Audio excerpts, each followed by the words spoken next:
Hello students, today we are going to start a new topic in your syllabus, that is refraction of light. Before going to this refraction, let us discuss some example where refraction is observed. Now, when you keep a coin in the water bucket, you might observe that the coin appears to be raised. Similarly, when you see a lemon which is kept inside the glass tumbler, the size appears to be bigger. The lemon size appears to be bigger. Next, when you keep a glass slab on a printed letters, the letters appears to be raised. So why is all this happening? This is all happening because of the refraction of light. Let us do one activity. Now, what you have to do is take a glass tumbler, fill it with water, keep pencil in the glass tumbler, observe this pencil from side. It appears to be bent, and observe it from top. If you observe from top, it will appear to be straight, but when you observe from sides, it appears to be bent. The pencil appears to be bent. One more example is, stand near a wall, a big wall facing sun. Keep a metal object near to the wall. Try to see the metal object on the wall. You will see the metal object on the wall as though the wall were a mirror. Why is all this happening? Again, it is because of the refraction of light. Let us discuss an activity.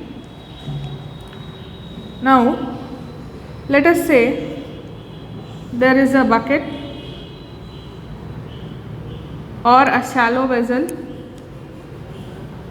Take a shallow vessel, keep a coin in it.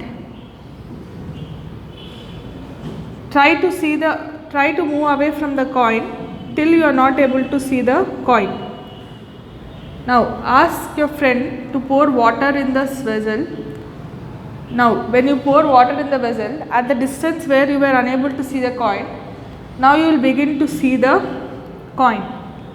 Why? What is happening? Here, actually in the second case, the light ray that is coming from the coin, it is bending and travelling. This happens according to Fermat's principle, where light always chooses the shortest path to reach its destination. So, in the second case, what is happening is, the light rays that are coming from the coin, they are bending and travelling. So, because of this, in the second case, the person is able to see the coin.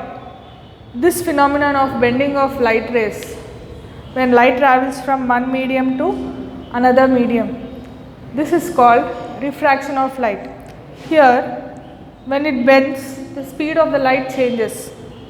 Okay, the velocity of light is different in both the mediums, because of which the light ray will bend and travel.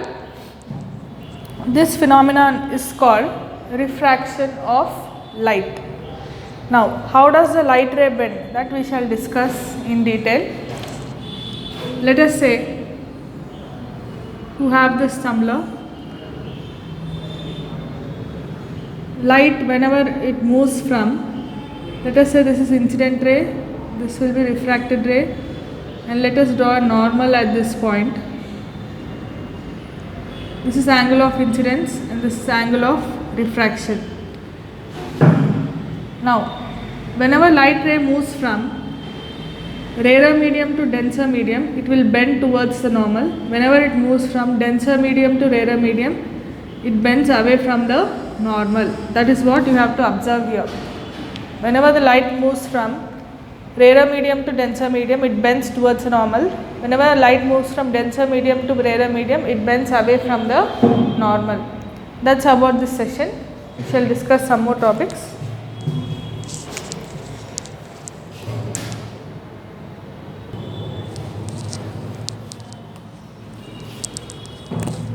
The next topic in this is, suppose here let us say velocity in the medium, first medium is v1, velocity in the second medium is v2. If v2 is less than V1, then V2 is denser, V2 is said to be denser medium, V1 is said to be rarer medium. If V1 is greater than V2, then if V2 is greater than V1, then V1 is said to be denser medium, V2 is said to be rarer medium. This is what you have to remember. The next topic that we have is refractive index.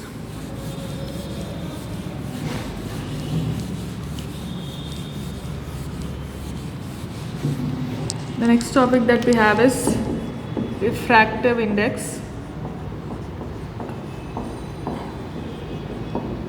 Refractive index is denoted by the letter N. N is equal to C by V.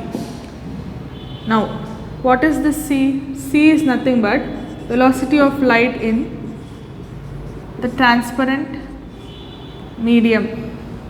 Velocity C is nothing but velocity of light in the vacuum. V is nothing but velocity of light in a medium. Now this N will give you how much the velocity of this N value will give you how much the velocity of light has decreased in the medium. Okay, it is highest in the case of vacuum, 3 into 10 power of, always C value is 3 into 10 power of 8 meter per second, and V is the velocity of light in a particular medium. Let us say the velocity of light in glass, refractive index is a dimensionless quantity because it's only a number, because this is also velocity, this is also velocity, it's only a number. Let us say for a medium the refractive index is 3 by 2, then 3 by 2 is equal to 3 into 10 power of 8 meter per second by velocity. Velocity of light in that medium will be V is equal to 3 into 10 power of 8 into 2 by 3. 3 gets cancelled. V is equal to 2 into 10 to the power of 8 meters per second. So this will give you the velocity of light in a medium. Now refractive index is more, indicates the speed is less. Here if velocity is less, then refractive index is more. If refractive index is more, then the velocity will be less, because both are inversely proportional to each other. Now this refractive index of a medium depends on two quantities. One is nature of the material, second one is wavelength of the material. Nature of the material and wavelength of the material. Now you have something called as optically denser medium.